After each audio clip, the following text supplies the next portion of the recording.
Marcos capítulo 4 y verso 35 al 41.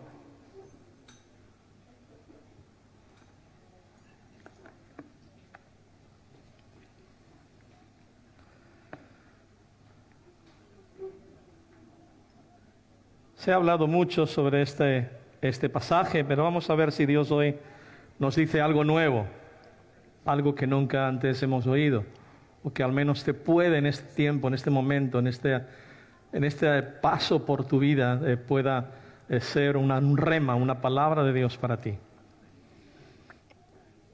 Marcos capítulo 4 y verso 35 al 41.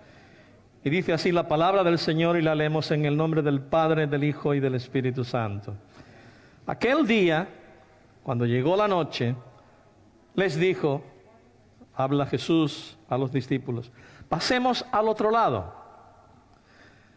Y despidiendo a la multitud, le tomaron como estaba en la barca, y había también con él otras barcas.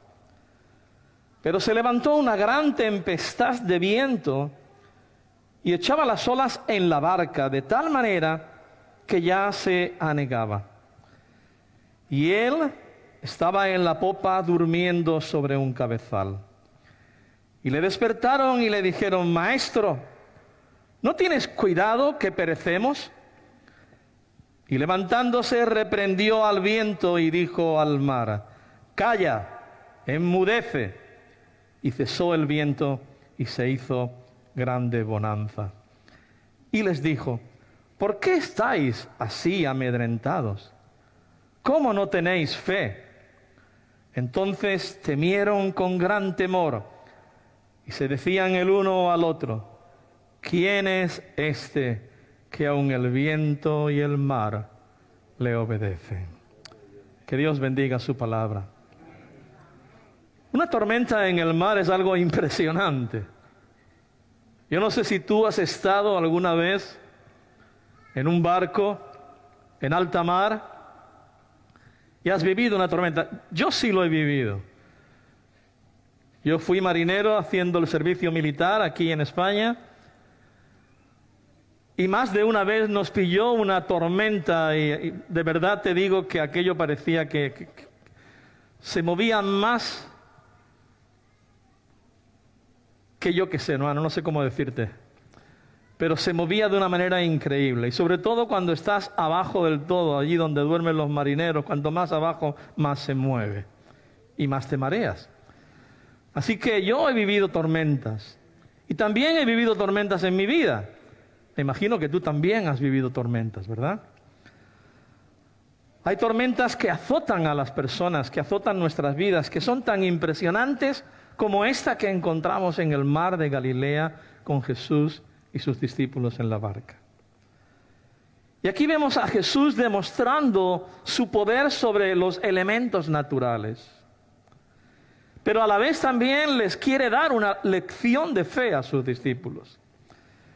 Hemos leído que aquel día había pasado Jesús toda una mañana, todo un día enseñando, hablando, compartiendo, ministrando, y llegó la noche y tomó la barca que era posiblemente de uno de los discípulos, o de Pedro y de Andrés, o de Juan y de Jacobo, y dijo, pasemos al otro lado.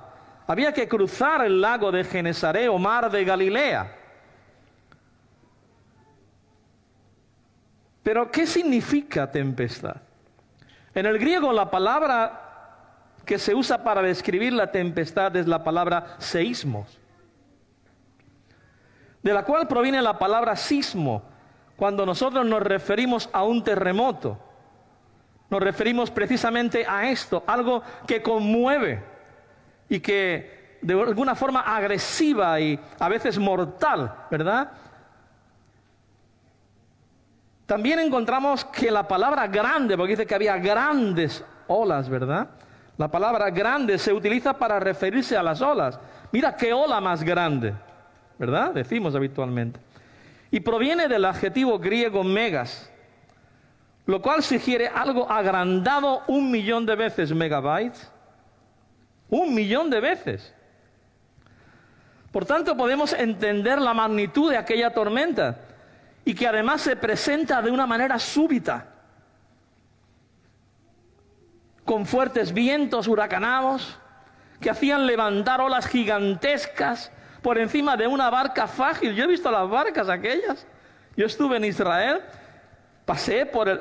navegué por el mar de Galilea, comí un pescado en el mar de Galilea, y también tuve la oportunidad de ver una de las barcas de aquella época. Difícilmente entraban 12, 13 personas de ahí, pero bien apretaditos, ¿sabes? Y eran muy frágiles. Y nos podemos imaginar esos vientos huracanados, esos vientos agresivos, esas olas gigantescas, mega olas, que parecía que la barca se iba a hundir en cualquier momento. Mateo señala que las olas cubrían la barca. Y Marcos y Lucas agregan que parecía que la barca se iba a hundir. Pero se levantó una gran tempestad de viento y echaba las olas en la barca de tal manera que ya se anegaba. En el libro de Jonás encontramos también una historia similar. Pero aquí dice: Jehová hizo levantar un gran viento en el mar, y hubo en el mar una tempestad tan grande que se pensó que se partiría la nave. Y los marineros, ellos que estaban hechos a la mar, empezaron a trabajar y a echar los enseres a la mar, hasta que descubrieron que Jonás estaba allí durmiendo tan tranquilito como si con él no fuera la cosa. Y le preguntaron, ¿verdad? Ya sabemos la historia.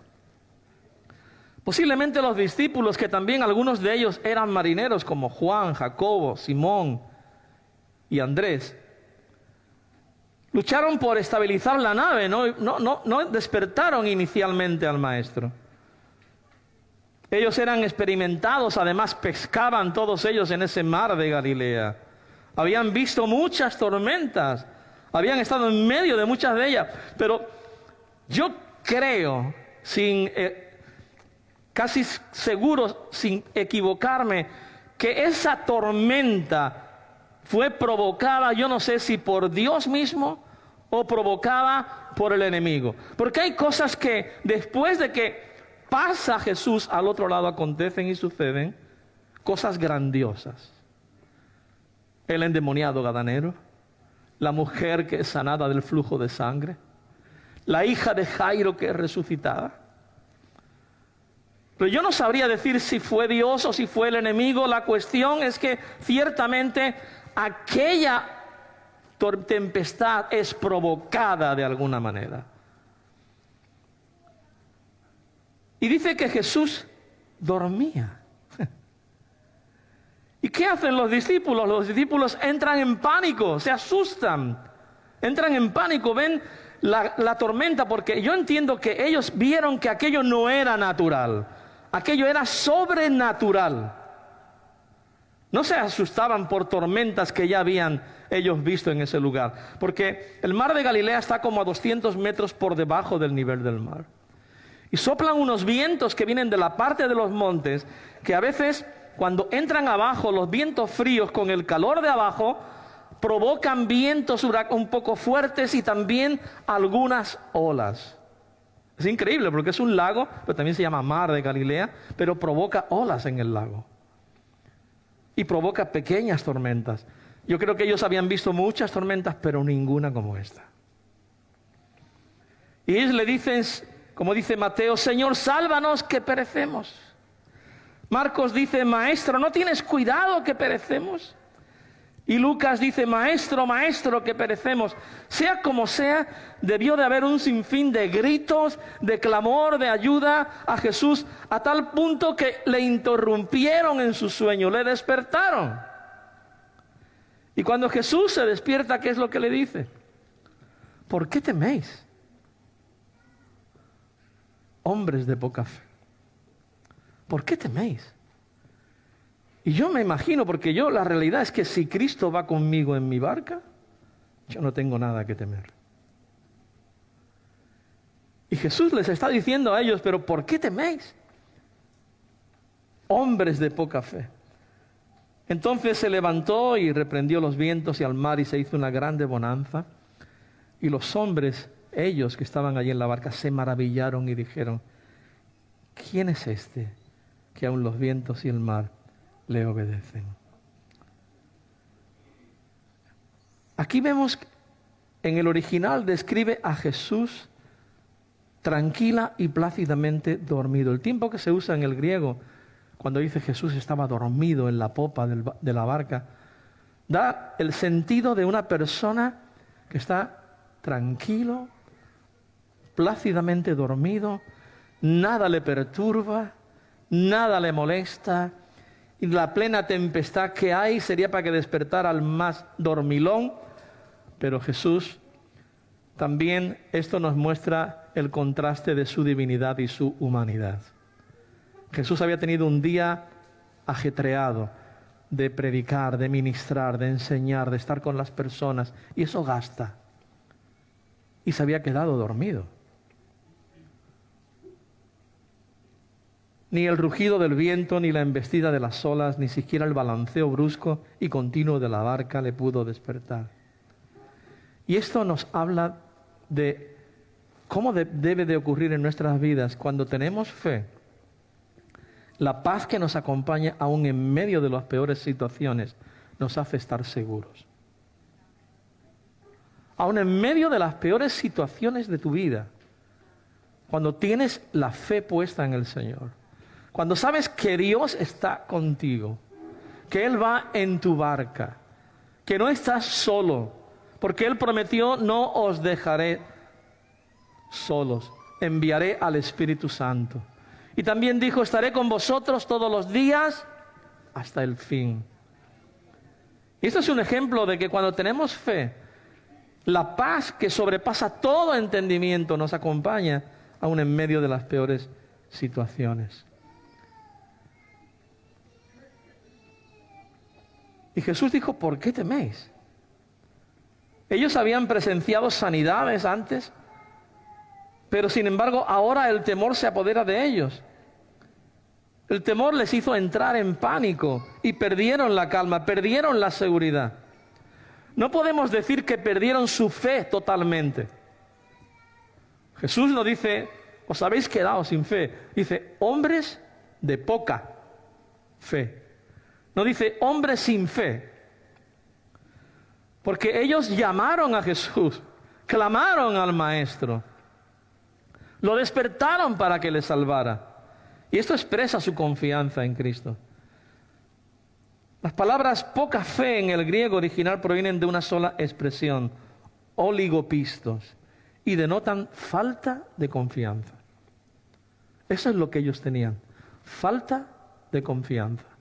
Y eso nos ocurre a veces a nosotros en nuestra vida, en las tormentas que vienen, en los momentos adversos, cuando la enfermedad golpea, cuando la economía se viene abajo, cuando el trabajo se nos acaba, cuando las cosas a nuestro alrededor y la familia nos preocupa. Ahí es donde nosotros a veces demostramos la falta de confianza en Dios. No creemos que Dios es suficiente para poder sustentarnos, para poder sanarnos. Y si Él pudo salvarnos, hermano, que fue lo más grande que Cristo pudo hacer, ¿cuánto más no nos dará con Él todas las demás cosas? Y la palabra temer se traduce del adjetivo deilos, que también puede traducirse como cobarde. Estaban acobardados. Esto nos muestra también que la fe requiere valentía. ¿Recuerdas cuando Dios le habla a Josué? Esfuérzate y sé valiente. No temas ni desmayes, porque yo estaré contigo. Confiar en Dios implica no dejarnos aterrorizar por las dificultades o las pruebas de la vida. Nuestra firme confianza en la providencia de Dios traerá sobre nosotros la paz de Dios aún en medio de las peores situaciones. La paz que sobrepasa todo entendimiento guardará vuestros pensamientos y vuestros corazones en Cristo Jesús. Como cristianos vamos a atravesar terribles tormentas en la vida, las cuales van a amenazar y van a intentar destruirnos, pero es importante que no nos dejemos intimidar por ellas. Nuestra confianza tiene que ser firme. Nuestra fe tiene que prevalecer creyendo que Dios realizará el milagro a favor nuestro cuando Él lo desee. Y que Jesús calmará la tempestad que está atacando nuestra vida. En este pasaje nos demuestra que Jesús tiene poder sobre los elementos naturales y sobre todo lo que acontezca en nuestra vida. Y vamos a ver varios aspectos rápidamente importantes sobre lo que vieron los discípulos y Jesús en la barca. La primera pregunta es: Maestro, ¿no tienes cuidado que perecemos? Cuando la tormenta se desencadenó con toda su furia, aquellos hombres se llegaron a angustiar. ¿Y cuántos de nosotros no nos hemos angustiado cuando nos han dado una mala noticia? O cuando hemos ido al médico y nos han dicho noticias que no queríamos escuchar. O cuando el jefe nos ha llamado y nos ha dicho: mira, lo siento mucho, pero se te acabó el contrato.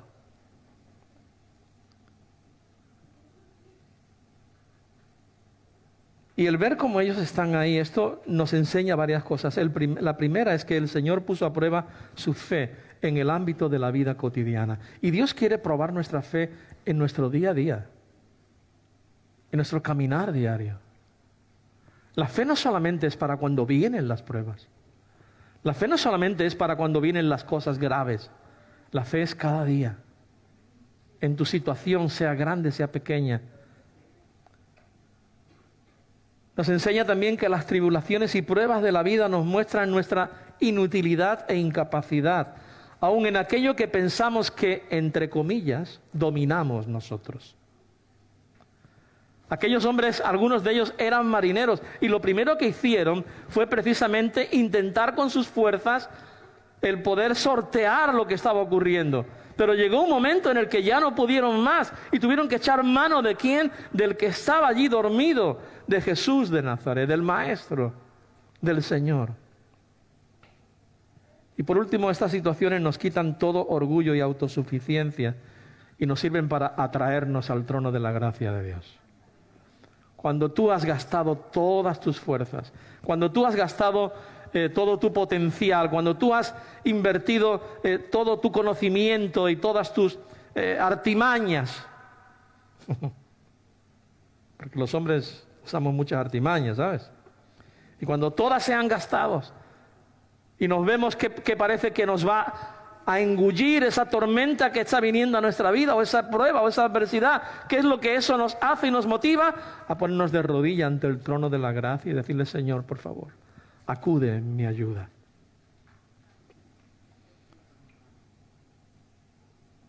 Pedro aprendió una gran lección en esta situación y en otras más que vivió en la vida cristiana. Y por eso puede decir en 1 de Pedro capítulo 5 y verso 7: echando toda vuestra ansiedad sobre Él, porque Él tiene cuidado de vosotros. Amén. Dice: ¿por qué estáis así amedrentados? ¿Cómo no tenéis fe? Es la segunda pregunta de Jesús. Parece un poco extraña, ¿no? Una pregunta así a hombres que estaban en peligro de perder sus propias vidas. Jesús hacía preguntas a veces muy raras. Como aquel paralítico que estaba en Betesda, ¿verdad? Estaba leyendo los 2 días de atrás, en mi lectura devocional. Y lo ve allí y se entera que lleva 38 años allí, paralítico. Y le pregunta y le dice: ¿quieres ser sanado? ¡Ah! Pero bueno, Señor, ¿qué preguntas haces? Y él le contesta, dice: sí, pero es que no tengo quien me lleve, no tengo quien me instale y me meta en el agua, porque cuando el ángel viene y baja y toca el agua, el primero que llega es sanado y yo nunca llego porque no me puedo mover y nadie me lleva. Y Jesús le dice: toma tu lecho, levántate, toma tu lecho y anda. En la autoridad de Cristo, hermano. Como aquel ciego. ¿Qué quieres que te haga? ¿Cómo que qué quieres que te haga? A veces el Señor tenía preguntas, ¿verdad? Pero yo creo que esas preguntas confrontaban a las personas con su realidad. ¿Prefieres seguir en tu indigencia? ¿Prefieres seguir en tu pobreza? ¿Prefieres seguir con tu ceguera? ¿O quieres que te sane? ¿Prefieres andar en tinieblas? ¿Prefieres seguir con tu pecado? ¿O quieres que te libere? Aparentemente son preguntas absurdas, pero no lo es, porque El Señor nos ha dado voluntad para decidir. Nos ha dado libre albedrío para tomar decisiones. Y nos pregunta, ¿quieres que te sane? ¿O prefieres seguir con tu enfermedad para dar lástima a los demás? He visto personas que prefieren estar enfermos porque así dan lástima a los otros. Y entonces reciben cariño y ¡ay, pobrecito! El Señor sabe, ¿verdad? Y Él nos pregunta. El temor es lógico que lo tuvieran, pero ¿dónde estaba su fe? El Señor puso el dedo en la llaga con la pregunta, ¿cómo no tenéis fe? O sea, puedo entender que estáis atemorizados en medio de una adversidad, en medio de una circunstancia mala, en medio de una situación catastrófica. Puedo entender que estéis atemorizados, que estéis asustados, que entréis en pánico. Lo puedo entender, pero ¿cómo no tenéis fe? ¿Por qué no tienes tu confianza en mí?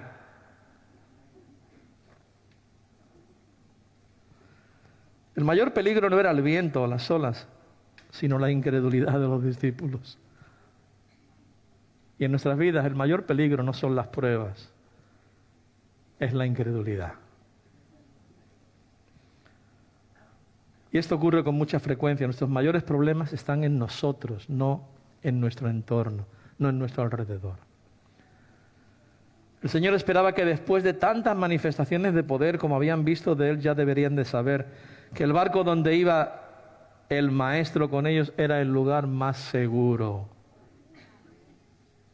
Además, Jesús mismo había dicho, pasemos al otro lado. Era una orden de Él. Y si Jesús había dicho, pasemos al otro lado, es que iban a llegar al otro lado. Ahora, si Jesús hubiera dicho, vamos a entrar en la barca y vamos a ver si podemos pasar al otro lado, entonces ya, cuidado. Pero Jesús dijo tajante, pasemos al otro lado. Esto tenía que haber sido una garantía para ellos. Y tiene que ser una garantía para ti cuando el Señor te dice, yo estoy contigo todos los días de tu vida hasta el fin. Es una garantía. Cuando el Señor dice, clama a mí y yo te responderé, es una garantía. Amén. Tenemos que pensar que Dios no juega con nuestros sentimientos, no juega con nuestras emociones, no juega con nosotros. Él es la garantía de que Él está con nosotros todos los días hasta el fin. Él es la garantía de que Él cuida, Él vela por nosotros. No se dormirá ni se adormecerá el que guarda a Israel, ni el que vela por su iglesia. Esto tenía que haber sido una garantía y para nosotros tiene que ser una garantía. Pero el problema es que a veces nos dejamos llevar o embargar por los sentimientos y las emociones en lugar de la palabra de Dios. Dios ha dicho, y Dios no es hombre para que mienta, ni hijo de hombre para que se arrepienta. Si Él ha dicho, Él hará. Amén. ¿Quién es este que aun el viento y el mar le obedecen? Ahí se quedan ellos, ¿verdad?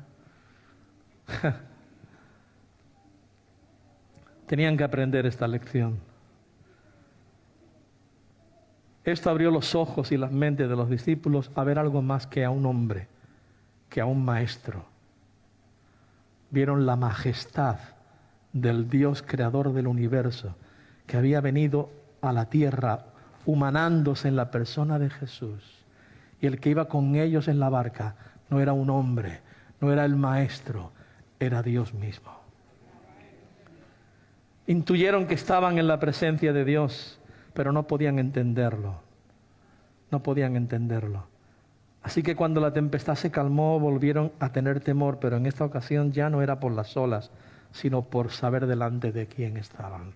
¿Quién es este que hasta el viento y el mar le obedecen?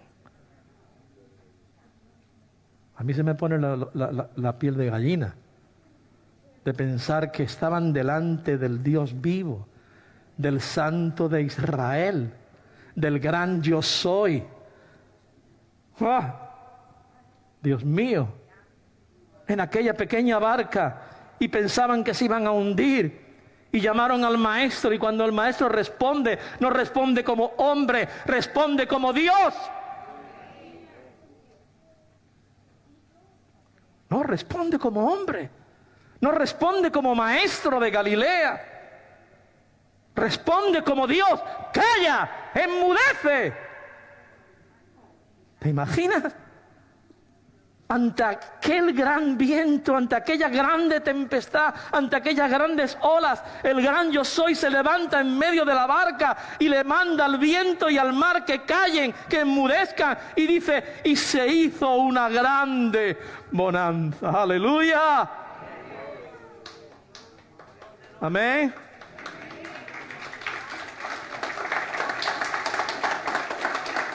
Cuando hay esas pruebas en tu vida, cuando hay esas adversidades que tú no puedes controlarlas, no pienses que el que se va a levantar contra ellas es un hombre. El que se va a levantar contra ellas para estar a tu favor es Jehová de los ejércitos. Es el gran yo soy. Tú eres la niña de los ojos de Dios. Y nadie tocará tu vida.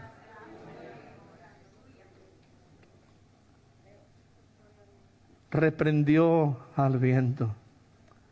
Él no se presentó como los demás profetas que oraban a Dios, como el mismo Elías. Señor, contesta para que vean que eres Dios y descienda fuego.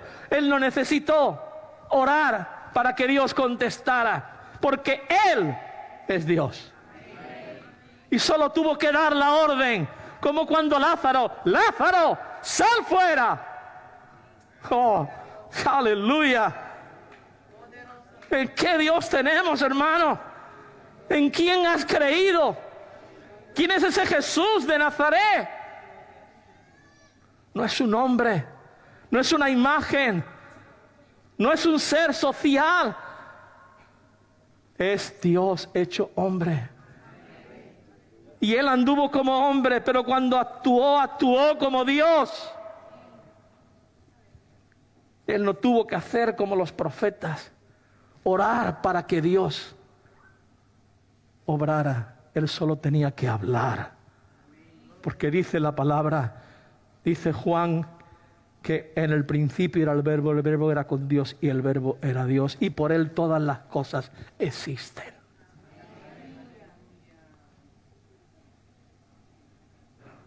Él dominaba los elementos, intervino como Dios y no como hombre. Algunos han notado en estas palabras que usó el mismo caso del endemoniado en Capernaum, en la sinagoga, cuando les reprende y le dice, ¡sal fuera! ¡Qué autoridad de Cristo, hermano! Nuestro planeta es constantemente escenario de huracanes, tempestades, terremotos, tsunamis, sequías, aludes, rayos, volcanes, fuego, frío, epidemias, virus, y todos ellos a la vez amenazan y destruyen la vida. Pero el Evangelio de Jesucristo es el anuncio de la liberación de todo aquello que amenaza la existencia humana.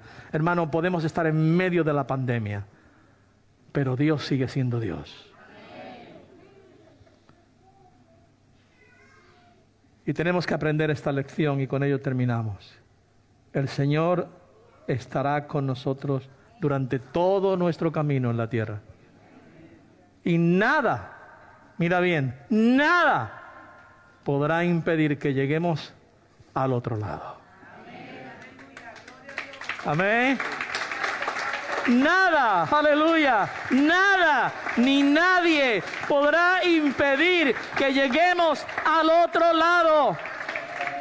El otro lado es más allá de la muerte, es la vida eterna. Gloria al Señor, amén. Recuerda, en ese medio del mar, la fe de ellos estaba siendo probada. Pero vieron la majestad de Dios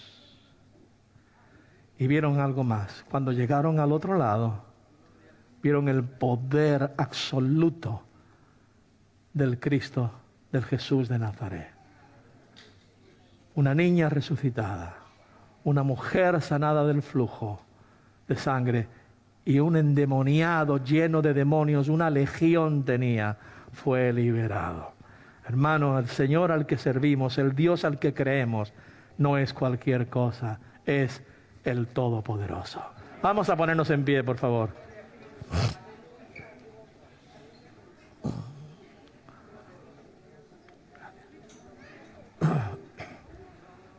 Aleluya, amén. Dios está probando nuestra fe, posiblemente. Está probando en quién, si confiamos en Él o no confiamos. Si le seguimos por el pan que comemos o si le seguimos por ser Él quien es. Pero ten claro esto, hermano. Nada, ni nadie impedirá que lleguemos al otro lado. Aleluya. Allí nos está esperando el Señor. Allí está el gran Rey de Gloria. Y estaremos con Él eternamente y para siempre.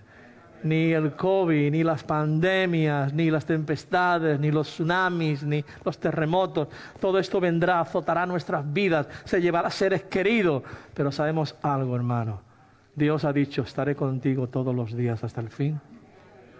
Y Dios ha dicho, yo te llevaré al otro lado. He aquí voy a preparar morada para vosotros. Y cuando lo tenga preparado, vendré y os tomaré, para que donde yo esté, vosotros también estéis conmigo. Señor, te damos gracias. Te damos la gloria a ti, Señor.